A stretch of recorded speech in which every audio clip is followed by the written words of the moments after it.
most famous physical therapist on the internet. Hi folks, I'm Bob Schrupp, physical therapist. Brad Heineck, physical therapist. Together we are the most famous physical therapists on the internet. In our opinion, of course, Bob. Keep your hand off my face. Yeah.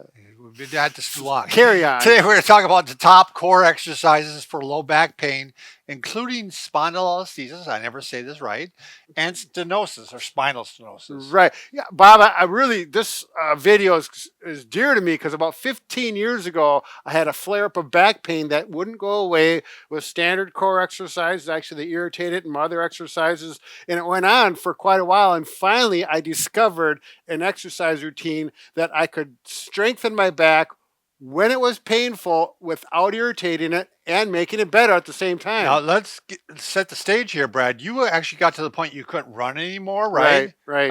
How was it when you walked? I could walk 3/4 of a mile before I started getting leg pain and sciatica going down my right leg. So it was bad. It was not fun. I was considering going to a surgeon. Sure. I mean, for me to do that. Yeah, you have a grade 2.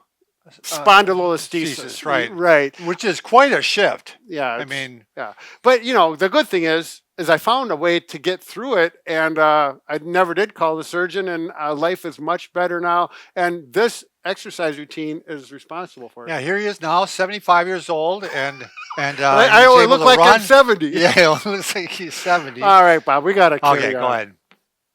You gotta do the work, right? Don't we have to do the? Oh, by the way, if you're new to that channel, please take a second to subscribe to us. We provide videos how to stay healthy, fit, pain-free, and we upload every day. Also, go to bobandbrad.com. Go to the giveaway section because we're always giving something away. That's right. This week, we're giving away a platinum far infrared heating system. What happened to our platinum far infrared? Anyway, go to Bob and Brad. You'll find it there. Oh, here it is. We're really on the ball today. Yeah. So that's interesting you said that. It penetrates really quite well. 2.63 inches into the muscle, the joints, etc. 3.6, not 6.3. Yeah. Okay, go to also Facebook. It'll be pinned to the top of the page. Go to Twitter, Instagram, TikTok if you want a 60-second version of our program. And after this, I think I'm going to those. Yeah, well, we're on the podcast as well. So if it's the first time ever watching our program, you'll probably click off now, realizing we are just a bunch of doofuses. But it's not true. We have some good information. Yeah. So hold on just a minute. So these exercises we brought up, I'm not kidding you. I would do planks, made it worse. I would do the exercise where you hold the plate and you go backwards on the machine. I'm going to get that core strength. That really irritated my back. And so finally, I did some research as a good therapist should do, and I came up with these exercises. And now, what you do need to have an exercise ball about this size, 65 centimeters. You can get these cheap. Yeah. You know, you can get them $20, $25. And actually, this one that we endorse, I like it because it's rated at 2,000 pounds. It's puncture proof. I mean, you can take a knife and puncture, but if you bump into a sharp corner of furniture, it's going to be just fine. It's a good quality ball. But let's get on with... We don't make junk. You know, we don't endorse junk because some of these balls are junk out there. I've learned that. So the first exercise, the key of the ball is you're going to find out none of the exercises I do not irritate my back, and they strengthen my core because my back is supported one way or another. How often are you doing these, Brad? Well, now I do these 3 days a week, 50 reps each. People starting out, I think 3 days a week is fine. Every other day, Monday, Wednesday, Friday, probably 10 reps to start. Sure. Right.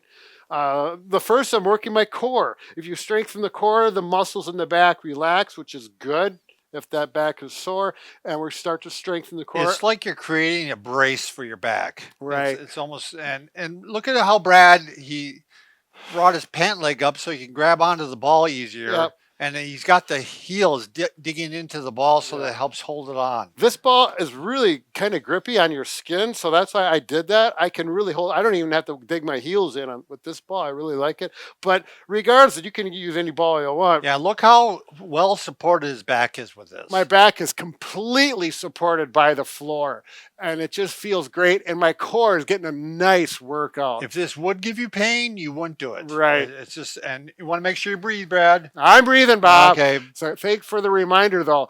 But yeah, so I've done had patients do these, and by the time they get to 10, if they've been sedentary, they've had enough. So, like I said, I do 50 now, but I've been doing these for years. Take a day off then afterwards and let your body recover. The second one, now there's a set of 4 here. This is the second one of 4. Is I put my hands here and I put my wrist on my chin right there, and there's a reason I do that, and that blocks my chin from doing this. Sure. So that keeps my neck safe. Yeah, you're bringing the head straight up towards the ceiling almost. Did you ever do that, Bob? No, that's a good idea. It really does work well. Well, when I started doing those, Brad, my neck got really sore, and I guess it's fairly common if you aren't used to doing that. So you might have to work out at a while before you can tolerate it. Yeah. I mean, the front muscles got sore. Your neck muscles are working to hold your head up regardless. But we don't want to be doing this. Right. That's no good. Right. Okay, so do your 10, 20, or whatever your set of those are. So we got the lower ab, now we got the upper ab. And now this one is a little more difficult. You're going to grab the ball, lift the ball up like on the first exercise. We're going to put arms here and lift our trunk up. So you're doing both. I call it the double crunch. Sure. So we're going like this.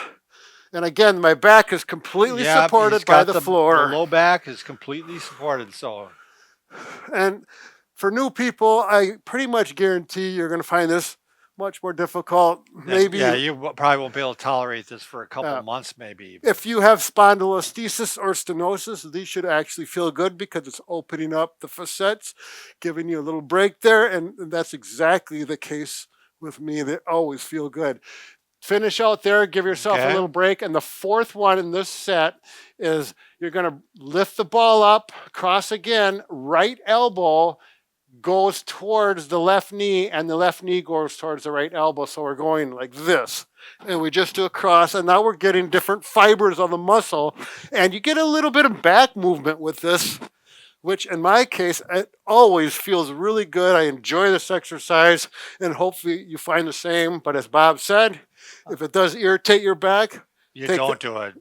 Wait till it gets better. Again, he's keeping that low back real flat, and it's supported. I don't even have to think about it. The mechanics of it actually force it. That's why I really enjoy this. Yeah. Okay, so that's the first set. Now the second one, when you strengthen core muscles for your low back, it's important to strengthen these muscles, but the ones in the back are probably just as, if not more important.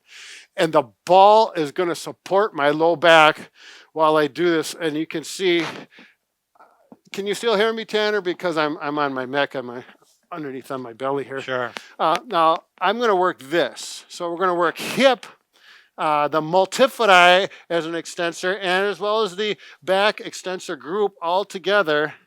Yeah, the back has to work in order to stabilize while the leg is being pulled up.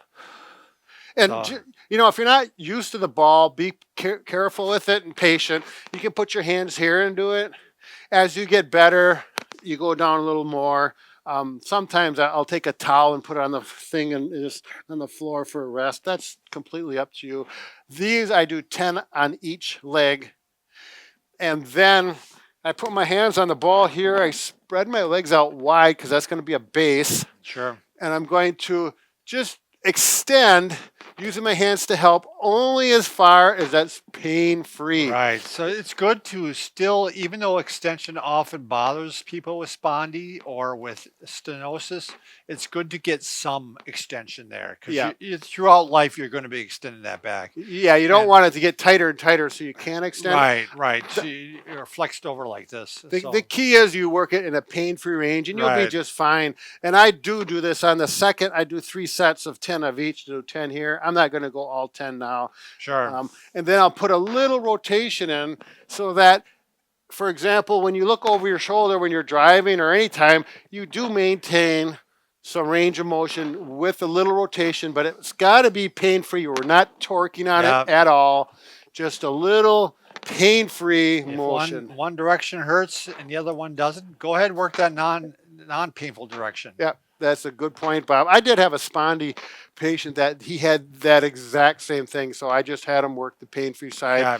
Go back to the painful side when it becomes pain-free. Right. And now this next one is a very common back strengthening exercise that we show. It's called the pointer dog. It looks like this, and you're working. You can show the muscles is working there, Bob, across my back. Yeah, but he's pulling the shoulder blades together here. And obviously the low back is also working. Right, and even the hip in there. And the buttocks, we're getting the glutes working and the big engine of the back. So you can do it on the ball too, right? And the ball, I suggest don't even do the regular one I just showed. If you got back start pain. with the ball. Start with the ball because that adds support. Your back doesn't have to work as hard, but It'll be easier the first couple, first times you're doing it to do it this way, and then eventually you can work without the ball. Right, and I would start with just a hand. Work your hands first and then work your legs first. The only reason is because if you do the full one, you're going to find it's a little wobbly on the ball. Sure. And if you're not used to it, I don't want to just get you discouraged. Again, the ball has excellent benefits therapeutic-wise, balance-wise, strength-wise. You just have to be patient with it, get used to it. And it's inexpensive. Like it is. It's for a workout device. It's really. And with these, I would just do 3 times a week. You could move that up, and you could eventually do these daily once your muscles get used to it. But it's the beauty of the ball, Bob. I'm completely sold that the ball is one of the best tools you can have in your household for strengthening, back pain, all kinds of. Beauty and the Beast. Oh, Bob. Right, thanks everybody for watching.